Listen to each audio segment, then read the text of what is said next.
Nananawagan si United States Secretary of War Pete Hegseth sa iba pang mga bansa na kumalas na sa International Criminal Court o ICC. Kasunod ito ng ulat na planong pag-aresto ng ICC sa US military personnel na sangkot sa digmaan, sa halip na ang mga tunay na terorista ang hulihin.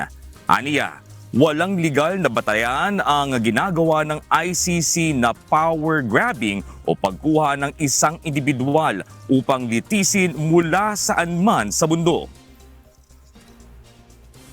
To be clear, there is no legitimate basis for the ICC's lawless power grab that they will entertain anywhere they can in the world. It's striking that this so-called court and other globalist bodies undermine our efforts, but do nothing to hold real terrorists and real tyrants accountable.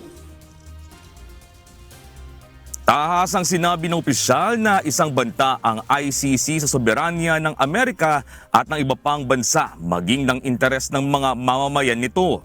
Kaya dapat lang na umalis na sa pagiging miyembro ng ICC upang mapangalagaan ng mga bansa ang kanilang mga karapatan. Ayon kay Hegseth, hindi nila kailanman isusuko ang kanilang karapatang ipagtanggol ang kanilang sarili sa aniyay isang illegitimate court na gaya ng ICC. And that's why the ICC poses a threat to your national sovereignty, your constitutional mandates, and the national interests of your people, just as it does ours. We will never relinquish our absolute right to defend ourselves from threats to our safeties and our citizens. We answer only to our own citizens and our own constitutions, not unelected international bureaucrats.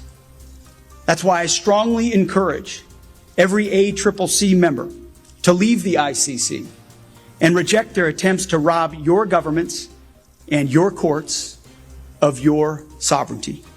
I know as a soldier, I swore an oath to the Constitution, not some fake and illegitimate international court.